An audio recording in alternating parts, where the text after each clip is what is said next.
My name is Rebecca, and I'm going to be going over the history and design of the Common Core state standards.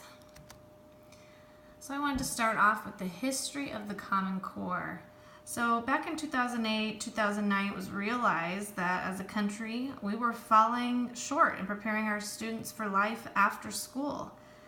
We just weren't ready. It wasn't consistent across the board. It was clear that every state's method of assessment and goals, they weren't the same.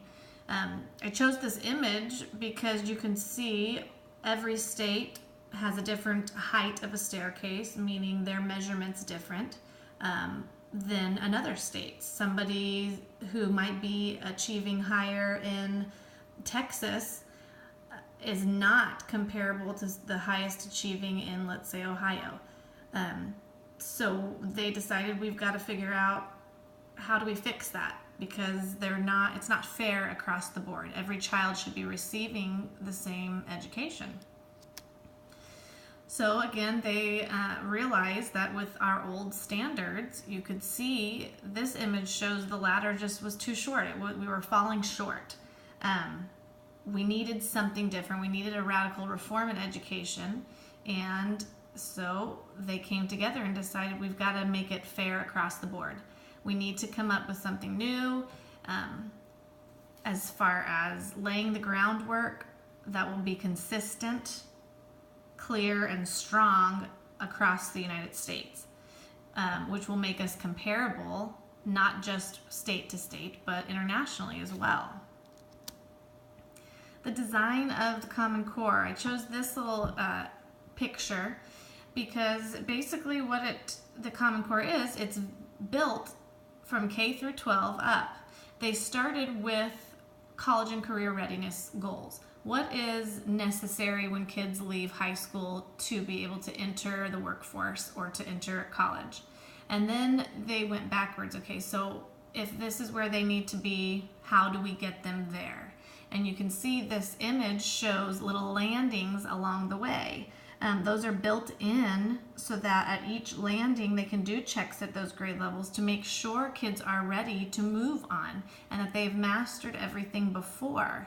I know that that's something obviously that seems we should be doing, but I don't think it has been happening, and kids are just going on and not mastering these certain basic skills. In the image it shows that 2 plus 2 is 4, and then how can you get them to 2 times 2 if they don't understand the 2 plus 2? So I like this image for that reason. It does show that consistent step all the way throughout schooling.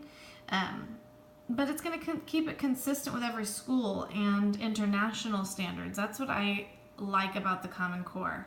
I think a lot of people were a little hesitant about them when they first came out.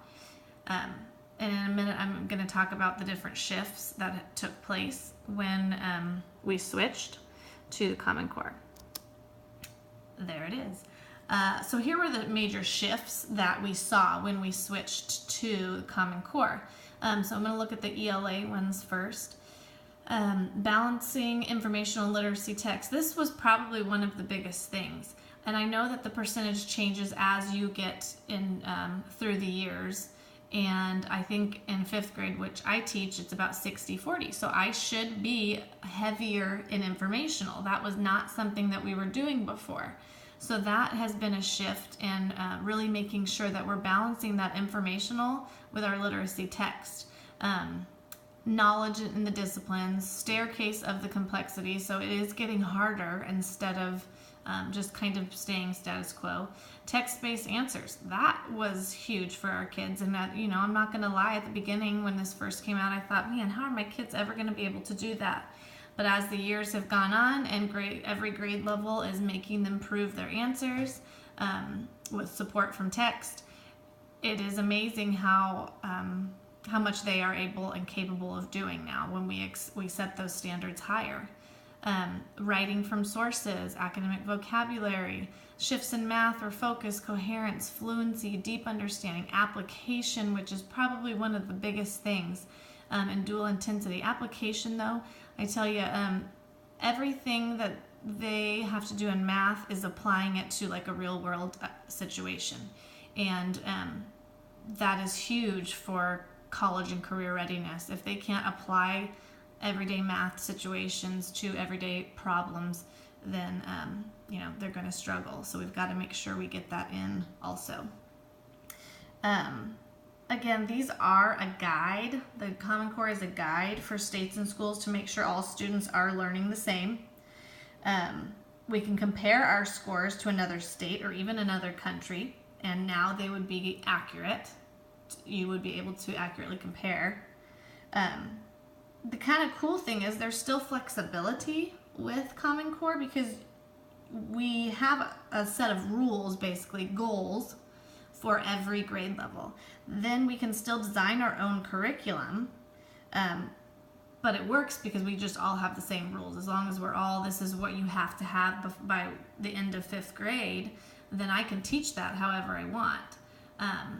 So it's nice to be able to have that flexibility with the Common Core to pull from anywhere and everywhere, articles, current news, things happening in the news, to a literature book also.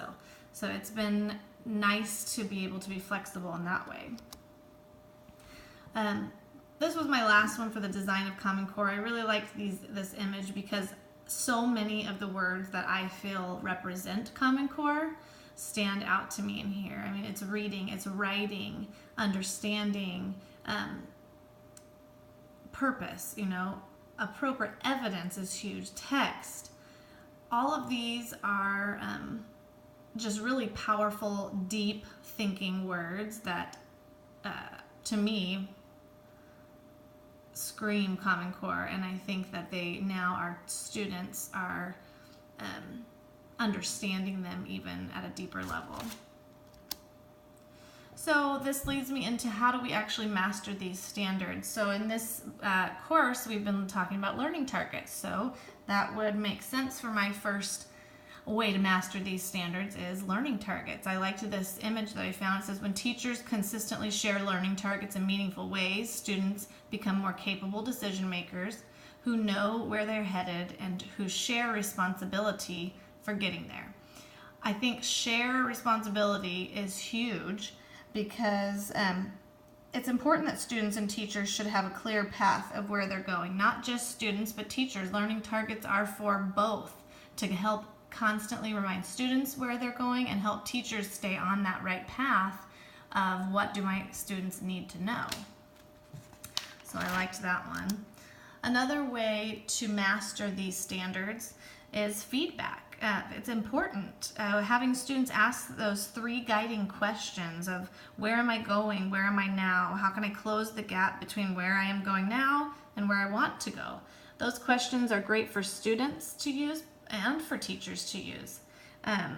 They guide the teacher, the student, and then the teacher and student together in how we progress throughout the year. Another way to master these standards was that one size fits all. This image is totally appropriate. As you can tell, one size will not fit all. And that's why differentiated teaching is huge. We must realize that all kids are different and every kid is going to still need extra support to get them to that next level before they leave 5th grade, so they have those mastery of the 5th grade Common Core standards. William Glasser said it best. He said, we learn 10% of what we read, 20% of what we hear, 30% of what we see, 50% of what we see and hear,